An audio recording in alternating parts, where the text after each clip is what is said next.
Hello friends, मैं अंकित शर्मा स्वागत करता हूं आपका diamond academy senior secondary school Asalpur के इस ऑनलाइन एजुकेशनल पोर्टल पर। चलिए देखते हैं आज का टॉपिक मानव भूगोल, जिसकी प्रकृति व विषय क्षेत्र। ठीक है, तो मैं आपको थोड़ा सा एक सेशन पीछे ले चलता हूँ। क्लास 11th में जब आपने 11th में स्टूडेंट्स आपने पढ़ा था फिजिकल ज्योग्राफी, जिसमें आपने भूकंप, ज्वालामुखी, पर्वत, पठार, मैदान आदि का अध्ययन किया था। उसके बाद आपने पढ़ी ओशनोलॉजी, जिसमें आपने ओशनोलॉजी मीन्स महासागरीय विज्ञान, जिसमें आपने उच्चावच वगैरह समुद्रों से संबंधित लवणता आदि का अध्ययन किया था। उसके बाद आपने पढ़ी फ्रेंड्स क्लाइमेटोलॉजी, जिसमें आपने जलवायु, वायुमंडल से संबंधित सभी तथ्यों का अध्ययन किया था। और फिर आपने 11th में पढ़ी geography of Rajasthan and geography of India. ठीक है, अब इस बार 12th में आप आए हो, तो इस बार आपका लगभग जो आपको डिफरेंट पार्ट ज्योग्राफी का पढ़ने को मिलेगा, जो कहलाता है ह्यूमन ज्योग्राफी। आपको पता है ज्योग्राफी के 2 पार्ट्स होते हैं, first physical and second human geography. ठीक है, तो आज मैं आपको ह्यूमन ज्योग्राफी के बारे में बताने जा रहा हूं। सबसे पहले ह्यूमन ज्योग्राफी क्या है, तो देखिए, ह्यूमन ज्योग्राफी का अर्थ है कि ह्यूमन मानव का प्रकृति से, पर्यावरण से जो भी इंटर रिएक्शन है, जो अंतर संबंध है, उसका अध्ययन फ्रेंड्स ह्यूमन ज्योग्राफी में किया जाता है। ह्यूमन ज्योग्राफी का मतलब ये नहीं कि मानव ही मानव या मानव का अध्ययन नहीं, मानव और प्रकृति का जो इंटरेक्शन है उसका अध्ययन हम मानव भूगोल में करते हैं। जैसे पहले मैं आपको इसकी डेफिनेशन के हिसाब से बताता चलता हूं। डेफिनेशन के अकॉर्डिंग हम पढ़ते हैं। फर्स्ट डेफिनेशन इसमें है रेड जेल की। देखिए, डेफिनेशन से ही आपको बहुत कुछ समझ में आ जाएगा, गौर से देखिए। आपकी सबकी बुक्स में भी है, आपको 12th ज्योग्राफी का बुक्स ओपन करके फर्स्ट चैप्टर उसका निकालना है, जो है human geography, it's nature and it's subject matter. Okay, प्रकृति में इसका विषय क्षेत्र। अब आपको देखना है फर्स्ट, जो बहुत ही महान ज्योग्राफर रहे हमारे फ्रेडरिक रेडजेल, उन्होंने ज्योग्राफी के बारे में क्या कहा है। देखिए, मानव समाज से आपको देखना है कि संपूर्ण अपना जो धरातल है, उसमें आपका वायुमंडल भी शामिल है, जैवमंडल भी शामिल है और धरातल भी शामिल है। तो मानव समाज और धरातल के बीच मानव भूगोल क्या है। देखिए, मानव भूगोल क्या है, मानव भूगोल है मानव समाजों और धरातल के बीच जो संबंध है। अब यहाँ पे मैं आपको थोड़ा सा समझाना चाहता हूँ कि मानव भूगोल यानी कि मानव और प्रकृति का क्या संबंध है, धरातल का क्या संबंध है। इसमें आपका ट्रांसपोर्टेशन आ गया फ्रेंड्स, और इसी में आपका जो हम अधिवास है, सेटलमेंट है, हमारे वो आ गए। यहाँ पे हमारे सभी प्रकार की इंडस्ट्री आ गई, उद्योग क्रियाकलाप जिन्हें हम कहते हैं, प्राथमिक उद्योग, द्वितीयक, तृतीयक। यहाँ पे कृषि आ गई, खनन, पशुपालन और विभिन्न प्रकार के उद्योग, कृषियां, ये सब ही शामिल है। तो मानव समाज और धरातल के बीच संबंधों का संश्लेषित अध्ययन ही मानव भूगोल कहलाता है। रेडजेल, जिसने एंथ्रोपोज्योग्राफी पुस्तक लिखी है, कौन सी पुस्तक लिखी है,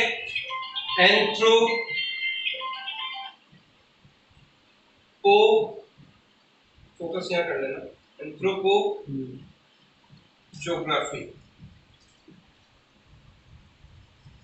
महान ज्योग्राफर जिसने एंथ्रोपोज्योग्राफी पुस्तक लिखी है, उसके लेखक है फ्रेडरिक रेडजेल, जो एक अमेरिकन भूगोलवेता है। उन्होंने बताया है कि मानव भूगोल मानव समाजों और धरातल के बीच संबंधों का संश्लेषित अध्ययन करता है।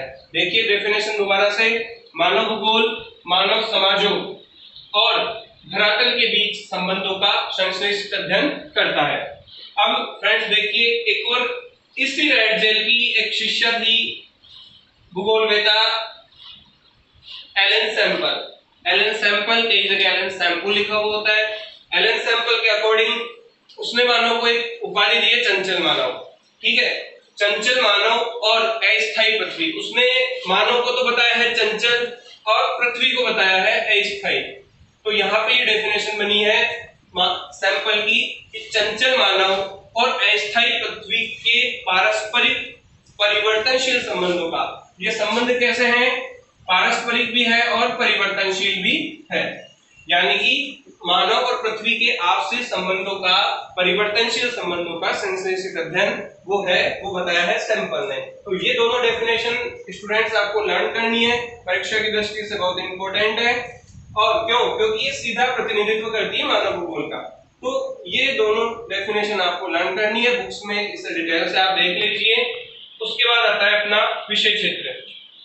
अब देखिए, मानव भूगोल इतना व्यापक है कि इसमें पृथ्वी के साथ साथ, वातावरण के साथ साथ, पर्यावरण परिदृश्यों के साथ साथ मनुष्य का भी इसमें पूरा अंतर्निहित होता है। वो कैसे होता है? इसमें सबसे पहला इसका विषय क्षेत्र जब हम पढ़ेंगे तो जनसंख्या। यहाँ पे मानव भूगोल है तो शोर सी बात है, आपको यहाँ पे पॉपुलेशन और इसका सेंसस का अध्ययन आपको करना पड़ता है। दूसरा, यहाँ के प्राकृतिक संसाधन। मानव भूगोल में अपने समस्त प्रकार के खनिज, समस्त प्रकार की संपदाएं, जो भी अपने संसाधन है, किसी भी प्रदेश के प्रादेशिक संसाधन जो कहलाते हैं, चाहे वो मरीन कल्चर हो, चाहे वो इंडस्ट्रियल से संबंधित हो, तो यहाँ को प्राकृतिक संसाधन आपके अभ्रक, खनिज वगैरह, सीमेंट, उद्योग धंधे, ठीक है, ये सब आपको यहाँ पे पढ़ने को मिलेंगे। तो इसका विषय क्षेत्र, इसका जो क्राइटेरिया है, उसमें पॉपुलेशन आ गई और प्राकृतिक संसाधन आ गए। तीसरा इसका विषय क्षेत्र है सांस्कृतिक वातावरण, यानी कि आपका जो कल्चरल एक्टिविटीज है, कल्चरल जो आपका एटमॉस्फेयर है, वो भी आपको यहाँ पे शो करना है। कैसे पढ़ेंगे हम सांस्कृतिक वातावरण? जैसे इसमें आपका 12th ज्योग्राफी में सेकंड चैप्टर है एस्किमोज, बुशमैन, विभिन्न प्रकार की जनजातियों के संबंध में। तो उन सभी जनजातियों का आपस में कैसा सांस्कृतिक वातावरण है, तो ये सब आपको पढ़ने को मिलता है। ये सब ह्यूमन ज्योग्राफी का विषय क्षेत्र है। चौथा आता है बेटा आपका कालिक अनुक्रम। कालिक अनुक्रम मीन्स आपको टाइम के अकॉर्डिंग जो पीरियड में डिवाइडेशन किया गया है ज्योग्राफी का, वो कालिक अनुक्रम होता है। उसके बाद आता है यहाँ पे समायोजन में प्रादेशिक संगठन। समायोजन मीन्स एडजस्टमेंट। देखिए, जब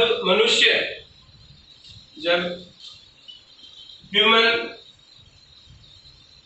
ज्योग्राफी हम पढ़ रहे हैं, मानव भूगोल पढ़ रहे हैं, तो यहाँ पे सबसे बड़ा वर्ड आता है समायोजन का। क्योंकि मनुष्य करता क्या है? समायोजन। पूरी प्रकृति के साथ मनुष्य समायोजन करता है, ठीक है। तो किस तरह से समायोजन करेगा वो? कृषि में किस तरह समायोजन करेगा, उद्योग में किस तरह समायोजन करेगा, कहाँ पे प्रकृति के साथ छेड़छाड़ करनी है, कहाँ पे प्रकृति के साथ बैलेंस बनाना है, ये सब होता है समायोजन। व उसका प्रादेशिक संगठन की किस प्रकार संसाधनों के हिसाब से उसे समायोजन करना है, वहां का प्रादेशिक संगठन कैसा है, ये ठीक है। और लास्ट में आता है अन्य प्रदेशों से संबंध, रिलेशन ऑफ डिफरेंट एसेट्स, ठीक है। तो अन्य प्रदेशों से संबंध उसका कैसा है, कहां से उसको कच्चा माल मिलेगा, कहां से उसकी अन्य देशों से उसका कैसा जो ट्रेड होता है, सोशल ट्रेड होता है, जिसको हम कहते हैं विदेशी व्यापार, तो उस तरह से किस तरह से वो विदेशी व्यापार करेगा। तो यहाँ पे ये आपका विषय क्षेत्र था मानव भूगोल का, और ये था मानव भूगोल की डेफिनेशन है। अब एक चीज यहाँ पे रह गई, मानव भूगोल की प्रकृति, यानी कि मानव भूगोल में हमें किस किस चीज के बारे में समझना पड़ेगा। तो स्टूडेंट्स, मानव भूगोल की प्रकृति, यहाँ पे मानव भूगोल में किस चीज का अध्ययन किया जाता है वही समझना मानव भूगोल की प्रकृति कहलाती है। जैसे मानव भूगोल में हम कृषि, व्यापार, उद्योग धंधे, हमारे समस्त प्रकार के कल कारखाने, जैसे टिस्को है, लोहा इस्पात उद्योग संयंत्र है, वस्त्र उद्योग है, कहाँ पे इनका स्थानीकरण ज्यादा है, कहाँ पे कम है, किस प्रकार की कृषि है, कहाँ चरवाहे किस प्रकार की कृषि करते हैं, कहाँ नहीं करते हैं, कहाँ पर, तो ये सब आता है इसकी प्रकृति।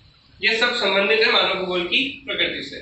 तो ये आपका फर्स्ट चैप्टर था, उसका मेन एनालिसिस था, फर्स्ट चैप्टर का मेन टॉपिक्स थे जो मैंने आपके साथ आज डिस्कस किए। आप अपने व्यूज आप देखिए, वीडियो को आप पढ़िए और आपके व्यूज मेरे साथ शेयर कीजिए। Thanks to you all students.